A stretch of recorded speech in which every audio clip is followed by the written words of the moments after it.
तू ही माँ जन्म भूमि पवित्र भारत भूमि तोहर संतान आमे अटु सरबे।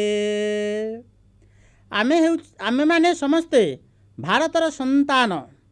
भारत होउछि आमर मातृभूमि, आमर पवित्र देश। चलो आज आमे भारतर इतिहास विषय रे आलोचना करिबा। आजिर इतिहास रे ही अध्याय को समस्त को स्वागत जनाउछि। आज आलोचनार विषय वस्तु रही भारतर परंपरा। भारतर परंपरा कहिले आमर सामाजिक परंपरा, धार्मिक परंपरा, सांस्कृतिक परंपरा, राजनीतिक परंपरा किंबा आर्थिक परंपरा को बुझाई थाए। आमे पूर्ववर्ती अध्याय रे सामाजिक परंपरा और धार्मिक परंपरा विषय रे आलोचना करि सारिछे। आज आमे अवशिष्ट 3 गोटी परंपरा आलोचना करिबा। चलो टिके आलोचना करिबा परंपरार संज्ञा।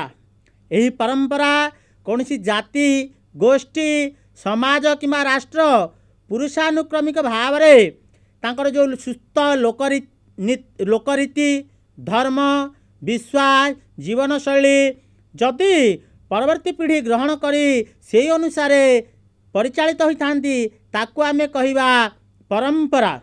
आम भारत रे एक सुस्थ परंपरार वातावरण रही।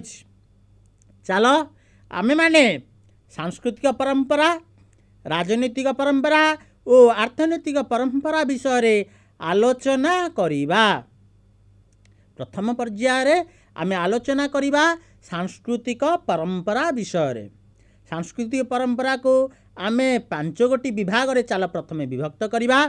प्रथमे आसीबो वैदिक संस्कृति, द्वितीय रे स्थापत्य, मूर्तिकला और चित्रकला, तृतीय रे नृत्य गीत, चतुर्थ रे साहित्य एवं परिशेष रे ज्योतिर्विद्या और आयुर्विद्या रहिबो।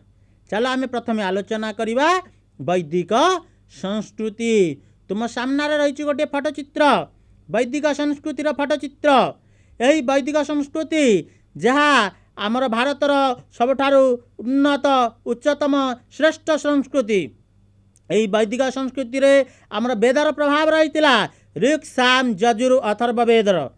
यही मनुष्य जीवनर 4 अवस्था को चतुराश्रम से समय कहुला। गोटे थिला ब्रह्मचर्य बा ज्ञान आहरण समय।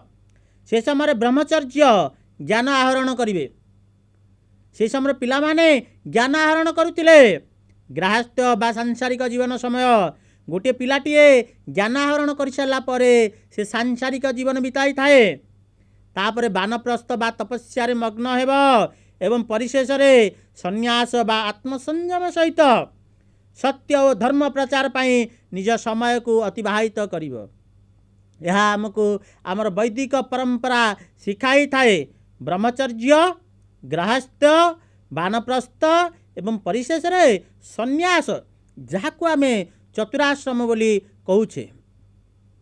आर्य मानकर दार्शनिक चिंताधारा वसुधैव कुटुंबकम। समग्र पृथ्वी होची गोटे परिवार। तुमर सम्मुख रे गोटे फटोचित्र अच्छी। समग्र विश्व एक परिवार। आम भारतीय संस्कृति, आम भारतर परंपरा आमको शिखाई थाए जेपरी आम परिवार रे दादा, खुड़ी, बापा, माँ, जेजेबापा, जेजेमा आम समस्त रोचे। ठीक से भाई प्रत्येक भारतीय माने समग्र विश्व को एक परिवार मन करि थांदी। यही दर्शन आमको आर्य माने आमको वैदिक संस्कृति, आम भारतर वैदिक परंपरा शिखाई थाए। ठीक से भाई स्थापत्य, मूर्तिकला और चित्रकला आमर आउ गोटे परंपरा।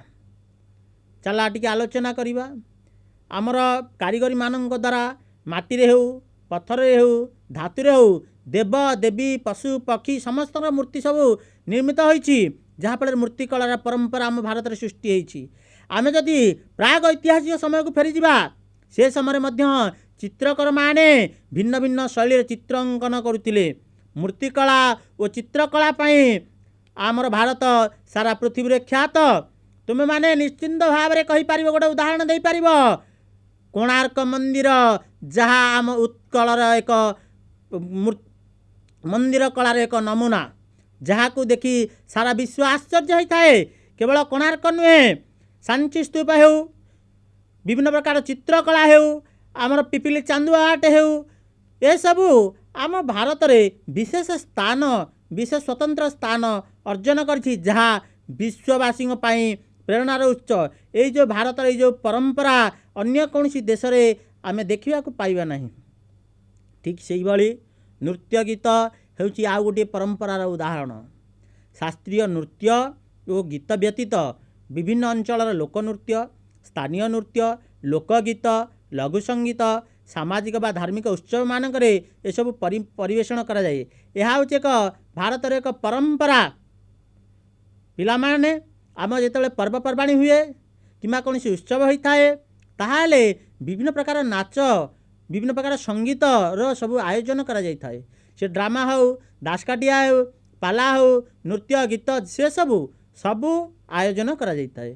तुम सामने देख गोटे फटोचित्र अच्छी भारतनाट्यम, कथकली, कुचिपुड़ी, ओडिसी, मणिपुरी विभिन्न प्रकार नृत्य शैलीर गोटे फटोचित्र जहाँ भारतर एक सुस्थ परंपरा को सूचाई थाए। ठीक से ही भाई साहित्य हेउची आम भारतर आउ गोटे परंपरा। कौन साहित्य चल आलोचना करिबा। वेद को भारतर प्राचीनतम साहित्य बोली विवेचना करा जाए। आम जानिछे वैदिक जुगरे वेदर विकास होता। यही वेद होउची ऋग्वेद, सामवेद, यजुर्वेद एवं अथर्ववेद। तुम सामने रही वेदर फटोचित्र। यह होउची भारतर प्राचीनतम साहित्य। केवल वेद नुहे, ब्राह्मण, संहिता, आरण्यक, उपनिषद, रामायण, महाभारत इत्यादि सब रचना कर जाइतिला। गुप्त जुगरे विभिन्न नाटक, काव्य, कविता सब रचना कर जाइतिला। इस्लामी और मोगल समय, इंग्रेज मानक समय हिंदी, संस्कृत, पारसी, उर्दू, इंग्राजी तथा विभिन्न आंचलिक साहित्य रे विभिन्न प्रकार भाषा रे बहु संख्यार उच्च कोटिर साहित्य रचना करा जाई भारतर परंपरा बजाय रखा जाइछि।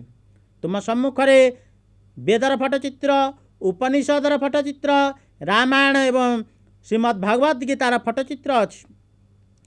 ठीक से भाई कालिदास तांकर जो अच्छी कुमार संभवम, मेघदूतर गोटे फटोचित्र तुमे माने मध्य देखि पारुछ।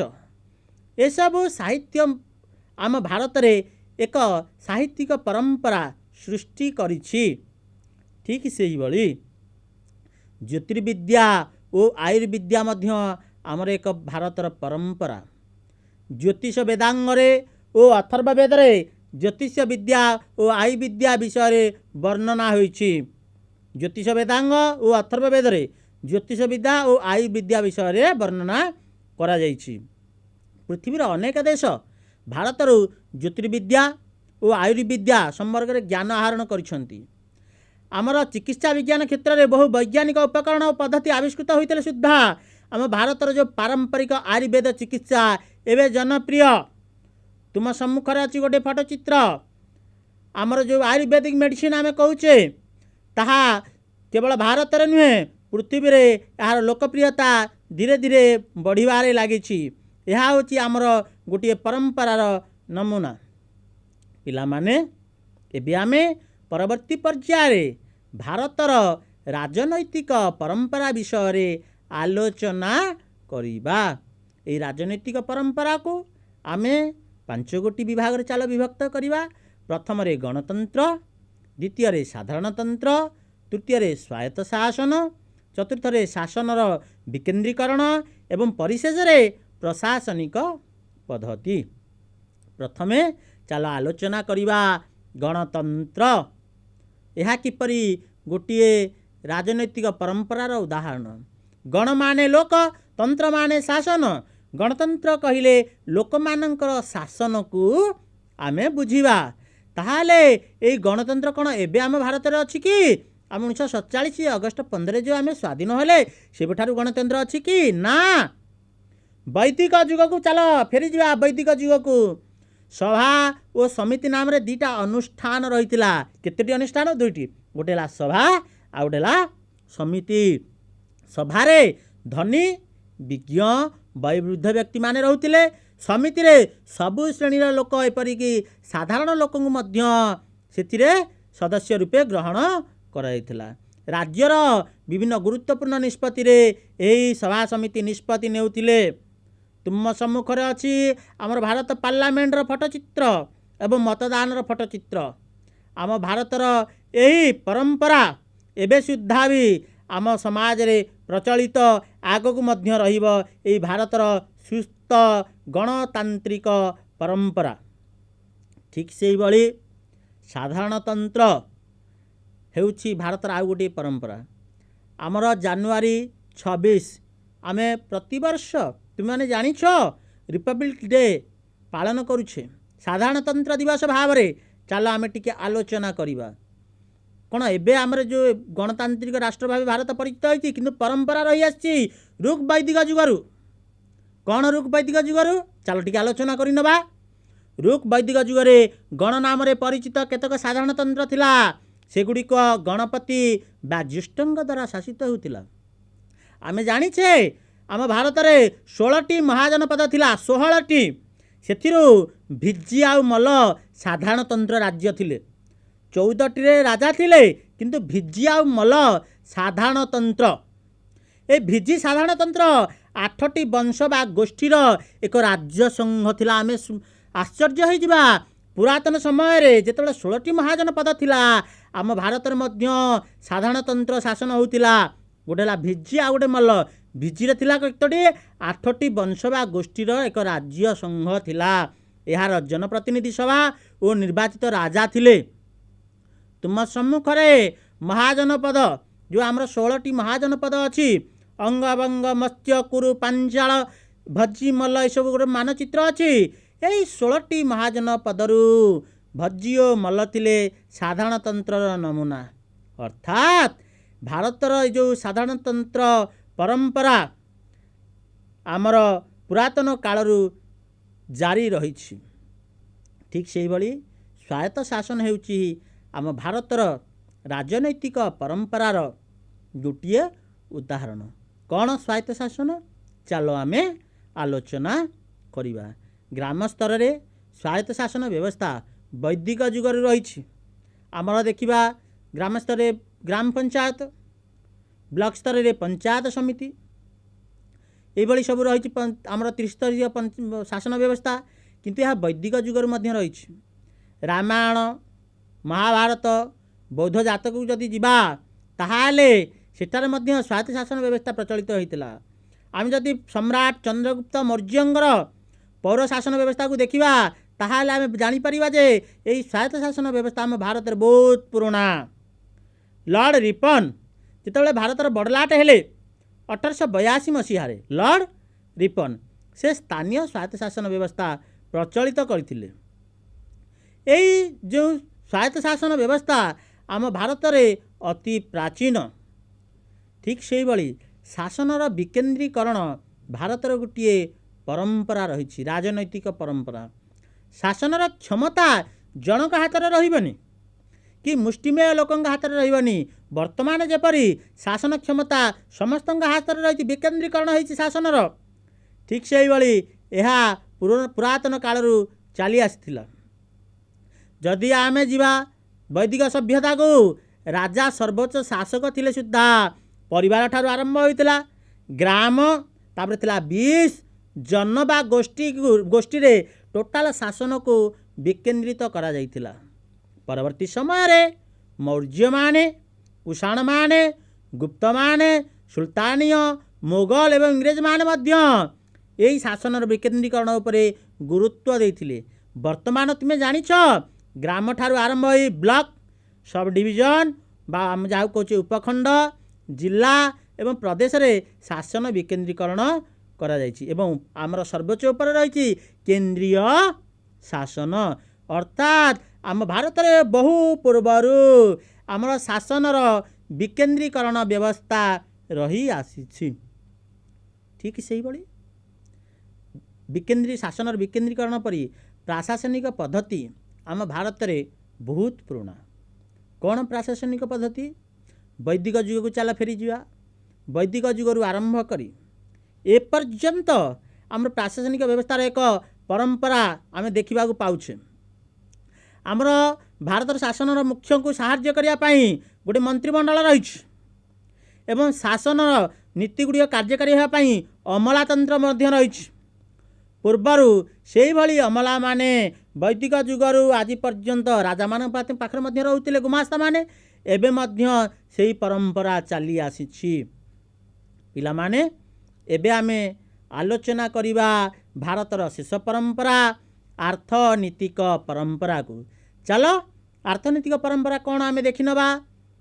अर्थनैतिक परंपरा हेउची कृषि, पशुपालन, कुटीर शिल्प, वाणिज्य और ग्राम्य अर्थनीति एसबू भारतर आर्थिक परंपरा। चलो आमे क्रमान्वय गोटे पर गोटे आलोचना करिबा। कृषि तुम देखुच गोटे फटोचित्र। यही कृषि आम भारतर मेरुदंड। बहुत वैदिक जुगरू कृषि कार्य आरंभ होउछि। हरप्पा मोहेंजोदारो सभ्यतार खनन फल आमे देखि पारते सेमाने मध्य कृषि कार्य करि पारुथिले। एही कृषि कार्य क्षेत्र रे आमर भारतर जो परंपरा जारी रही एबे मध्य जारी रही आगक मध्य रहिबो। या वैदिक जुग सिंधु सभ्यतार आरंभ करी आधुनिक जुग पर्यंत क्रमान्वय जारी रही। पशुपालन एबे आम कहले पशुपालन कहले गाई पालन, मेंढा हो, घुसुरी हो, छेली हो, कुकुड़ा हो, माछ चाष हो, ए सब को बुझाइबा। आमर जो पशुपालन ये पशुपालन केवल एबे नुहे वैदिक जुगरू पशुपालन उपरे आम भारतर परंपरा रही। केवल सिंधु आदिवासी माने नुहंती, वैदिक जुगर सभ्यतार लोक माने नुहंती, तार परवर्ती पर्याय पशुपालन उपरे आम भारतीय समाज गुरुत्व देइछि। ठीक से भाई कुटीर शिल्प आम भारतर एक अर्थनीतिक परंपरा। कौन कुटीर शिल्प तुम साधारणतः जानिछ। तुम अंचल कुंभार भाई माने अछंती ताहा मध्य एक कुटीर शिल्प।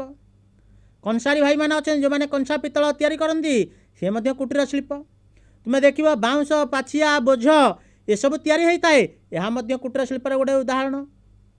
विभिन्न प्रकार माटी पात्र से जो तैयारी होता है से मध्य गोटे कुटीर शिल्प। पूर्वर वैदिक जुगरू किंबा जदि आम फेरीजा सिंधु सभ्यतार से समय माटी, पत्थर, धातु निर्मित विभिन्न प्रकार सामग्री आम पाइबा। रूक वैदिक समय काठ धातु, चमड़ा, तंतकाम, परवर्ती जुगरे उन्नत धरणर माटी पात्र, आमर लुहा निर्मित उपकरण आम पाइबा। ता परवर्ती समय बेत काम, लुगार रंग काम इत्यादि सबू बाउंस काम, बेत कतार विभिन्न प्रकार दैनंदिन सामग्री एसबू वर्तमान आम पाउछे। यह वैदिक जुगरू सिंधु सभ्यतार धीरे धीरे विकसित हो वर्तमान अत्याधुनिक जुगरे से पदार्पण करिछि। तेणु आमर भारतीय समाजर चाहिदा को वृद्धि करी आर्थनीतिक प्रगति रे यह एक परंपरा सृष्टि करिछि। पिला माने वाणिज्य हेउछि भारतर गोटे आर्थनीतिक परंपरा। आमे कहूचे वाणिज्य आमे एबे करूछे नाई पिला माने बहु पुरातन कालरू सिंधु सभ्यता को चला प्रथमे फेरी जिबा। सिंधु सभ्यता समय बंदर निर्माण को जेतला आमे देखिबा बहिर्देश सहित वाणिज्य से करुथिले। वैदिक जुगरे आभ्यंतरीण वाणिज्य, षष्ठ शताब्दी रे आंतर्महाजनपद वाणिज्य, पौराणिक जुगरे स्थलपथ जलपथर वाणिज्य, मौर्य जुगर विभिन्न स्थान वाणिज्य पताश्रय निर्माण एसबू विषय आम जदि जानिबा ताहले आमे जानि परिबा भल भाबरे जे ए भारतर वाणिज्य केवल एबेर नुहे। सिंधु सभ्यतार आरंभ करी वैदिक सभ्यता आरंभ करी वर्तमान जुग पर्यंत आमर वाणिज्य कारोबार जारी रही। तुम सम्मुख रे गोटे फटोचित्र रही। पुरातन समय रे लोक माने किपरि वाणिज्य व्यवसाय करुथिले। केवल सेतिकी नुहे, सुल्तान, मोगल, इंग्रेज मानक द्वारा ये जो परंपरा अब्याहत रही। पिला माने तुम सम्मुख रे गोटे फटोचित्र। चलो फेरी चलो टिके अतीतर इतिहास को। तुम निश्चिंत भाव में जापर ये फटोचित्रटी कहार। साधव पुओ मानकर। साधव पुओ माने पूर्वर आम ओडिशार इतिहास को जो देखा सेमाने जाभा सुमात्रा बोर्नियो एसबू जगह को वाणिज्य व्यवसाय करने जाऊले। तार गोटे यात्रा होता है बाली यात्रा तुम्हें जानिछ कटक ठारे बाली यात्रा होता है यही साधव मानकर यही वाणिज्यिक स्मृति को उज्जीवित करने पिला माने जितेबले आमर सिंधु सभ्यतार जो उत्खनन है तार जो समसामयिक सभ्यता थिला से विभिन्न प्रकार मुद्रा आम पाउछे। आम भारतीय गुप्त जुगर मुद्रा हो कुषाण जुगर मुद्रा हो ताकू आम देश बाहर आम ताकू पाउछे। तेणु आम यही मुद्रारू जापारुछे जे पूर्व समय सिंधु सभ्यतार वर्तमान समय पर्यंत आम भारतर अधिवासी माने विदेश सहित वाणिज्य कारोबार रे लिप्त थिले। सिंधु सभ्यता समय गुप्त युग पर्यंत सामुद्रिक बंदर माध्यम आमर वाणिज्य कारोबार करते। से सामुद्रिक बंदर कौन चले के मन पकईवा लोथाल ताम्रलिपि केलिना कोराकाई कोटायाम नदी बंदर भितर कोसाम्बी अयोध्या पताल वाराणसी आ जो वाणिज्य केन्द्र भितर तक्षशिला उज्जयिनी वाराणसी ए पाटलिपुत्र एसबू थिले अनन्य। पिला माने आम भारतर अर्थनीति मुख्यतः ग्राम्य अर्थनीति उपरे पर्यवेसित। तुम सम्मुखर अच्छी ग्राम्य अर्थनीतिर गोटे फटोचित्र देखिपार गोटे ग्राम्य अर्थनीतिर नमूना। चलो आम आलोचना करवा किपरि यही ग्राम्य अर्थनीति आम भारतीय समाजर गोटे किपरि आर्थिनैतिक परंपरार उदाहरण। वैदिक जुगरे प्रत्येक ग्राम कृषि होतिला पशुपालन होतिला कुटीर शिल्प को गुरुत्व दि जाउथिला। से समय शिक्षानुष्ठान गुरुकुल गुड़िकर एसबू विषय पर वैषयिक शिक्षा दि जाउथिला किपरि जने उत्तम कृषि करि पारिबो पशुपालन करि पारिबो कुटीर शिल्प को आपणई पारिबो। मौर्य प्राक मौर्य समय इतिहास को जदि जीवा प्रत्येक ग्राम को आत्मनिर्भरशील करा जाइतिला। चाषी को जमीर मालिकानार स्वत्व दि जाइतिला।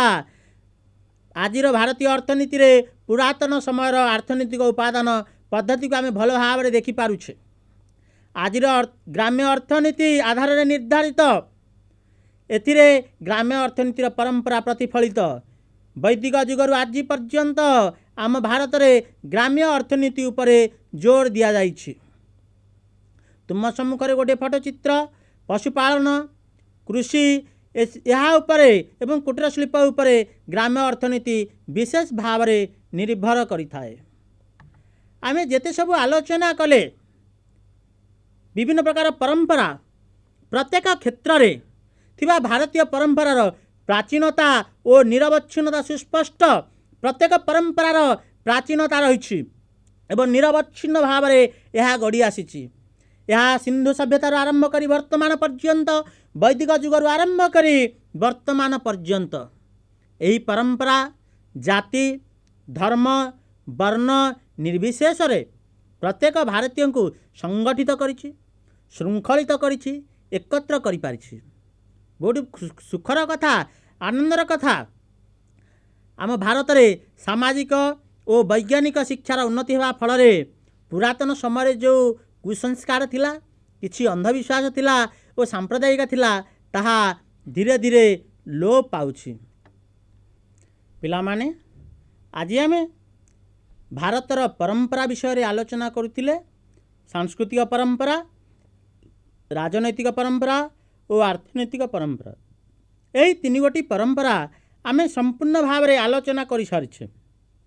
अर्थात भारतर परंपरा भितर आमे आलोचना कले सामाजिक परंपरा ता भितर आसिला विवाह परिवार नैतिक कर्तव्य पर्वपर्वाणी और जो उत्सव धार्मिक परंपरा किपरि आमर निरपेक्षता आमर धर्म विश्वास अंत्येष्टिक्रिया पूजा पद्धति सांस्कृतिक परंपरा विषय किपरि आम विभिन्न संस्कृति भरपूर आमर भारत से विषय आलोचना कले। राजनीतिक परंपरा रे आम आलोचना कले किपरि वैदिक जुगरु गणतंत्र किपरि एपर्यंत चली रही साधारणतंत्र व्यवस्था किपरि सिंधु सभ्यता वैदिक सभ्यता आरंभ करी भज्जी और मल्ल आमर जो 16 महाजनपद दुईटी थिले साधारणतंत्र राष्ट्र से विषय रे आलोचना कले एवं परिशेष रे आलोचना कले आर्थनीतिक परंपरा विषय रे। यही आर्थनीतिक परंपरा भितर आमे आनले ग्राम्य अर्थनीति, आमर कृषि कार्य, कुटीर शिल्प, वैदेशिक वाणिज्य एसबु विषय रे आमे आलोचना करि सारिछे। पिला माने जदि आमे देखिबा भारतर परंपरा को ताहले एही सामाजिक परंपरा हेउ, धार्मिक परंपरा हेउ, सांस्कृतिक परंपरा हेउ, राजनीतिक परंपरा हेउ किंबा आर्थनीतिक परंपरा हेउ, यह निरवच्छिन्न भाव रे पुरातन समय आज पर्यंत निरवच्छिन्न भाव रे चली रही। तुमे सामाजिक परंपरा देख, परिवार थिला वैदिक जुगरु सिंधु सभ्यतारु एबे मध्य अछि, विवाह थिला सिंधु सभ्यतारु वैदिक सभ्यतारु एबे मध्य रही। आमर नैतिक कर्तव्य, नैतिक दायित्व, पूजा पद्धति, मूर्ति पूजा, आमर गणतंत्र जेते सब व्यवस्था में देखिबा किंबा ग्राम्य अर्थनीति, कृषि कार्य, कुटीर शिल्प पुरातन समय आज पर्यंत यह निरवच्छिन्न भाव रे जारी रही।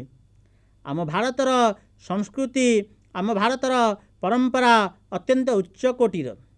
आमर भारतर परंपरा ऊपर समस्त विश्व को आश्चर्य कर दी थाए। पिला माने आज ये अध्याय को तुमे माने मन भरी देखुथिबारु शुणुथिबारु तुम समस्तंकु धन्यवाद। जय हिंद।